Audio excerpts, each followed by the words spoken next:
Welcome, in front of me is a Realme 10 Pro Plus, and today I'll show you how you can insert SIM and SD card into this device.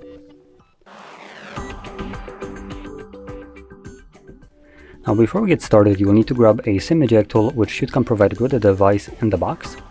And once you have that, you can pop out a SIM tray. Now if you can't find it, you could use a paper clip, straighten out one of the ends of it, and it should work just as well.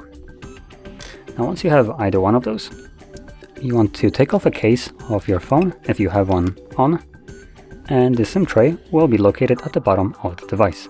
As you can see, this one right here, and this one looks a little bit dinged up, but oh well. So there we go. Once you find a little insert pin, which is part of this cutout, you want to push it in, and as you can see, the tray pops out ever so slightly, enough for you to grab it and take it out. Now unfortunately, we will only be able to insert a SIM card, more precisely 2 SIM cards, so no SD support.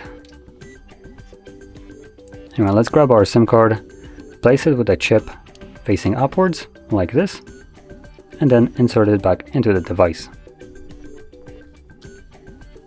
Now the card should start working right away, and it's already working. As you can see, reception just showed up. And there we go, that's all you need to do. So if you found this very helpful, don't forget to hit like, subscribe, and thanks for watching.